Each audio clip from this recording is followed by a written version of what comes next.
नमस्कार दोस्तों।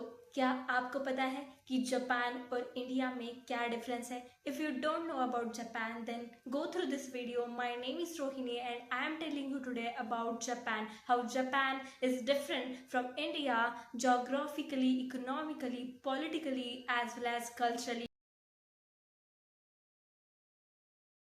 को जापान की अधिकृत भाषा में लैंड ऑफ राइजिंग सन यानी कि नेपोन भी कहा जाता है। बात करें जापान की ज्योग्राफी के बारे में तो Japan is situated on the top most region of and four tectonic plates, जिसकी वजह से जापान में बहुत ज़्यादा अर्थक्वेक्स और सुनामीज हमें देखने को मिलती है।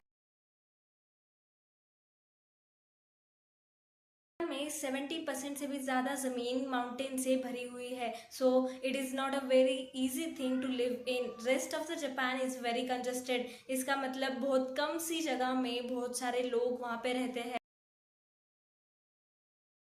यहाँ पर 100 से भी ज़्यादा एक्टिव वॉल्केनोज देखे जाते हैं, मतलब कि दुनिया के 10% ऑफ वॉल्केनोज सिर्फ जापान ही लेकर बैठा है।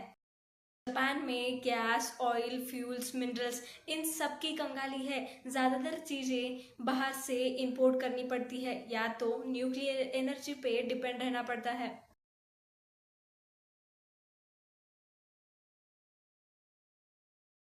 जापान में सिर्फ 12% यानी कि 12% लैंड ऐसी है जहाँ पर चीज़ें उगा सकते हैं। अगर हम बात करें जापान की हिस्ट्री के बारे में तो जापान की हिस्ट्री बहुत ही इंटरेस्टिंग और बहुत ही इमोशनल है।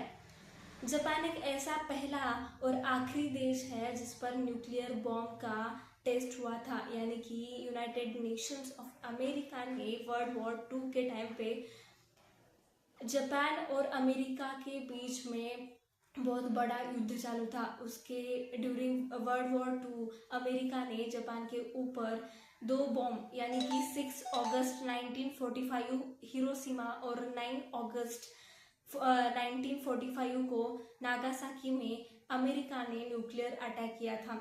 उसके बाद जापान ने अमेरिका के सामने हार मान ली। इस वर्ल्ड वॉर की वजह से जापान को बहुत सारी चीज़ें झेलनी पड़ी थी। लाखों लोग इस वॉर की वजह से मारे गए थे। ना खाना बचा, ना जगह बची, ना घर बचा, ना कोई चीज़ बची, ना लोग बचे। पूरा का पूरा जापान यानी कि 2 शहर, ना उपजाऊ जमीन बची थी, पूरा का पूरा डिस्ट्रॉय हो चुका था। This is an very sad story of an Japan. उसके बाद बेकार ज्योग्राफी के बावजूद जापान दुनिया में सबसे बड़ी पावरफुल इकोनॉमी बनकर बैठा है।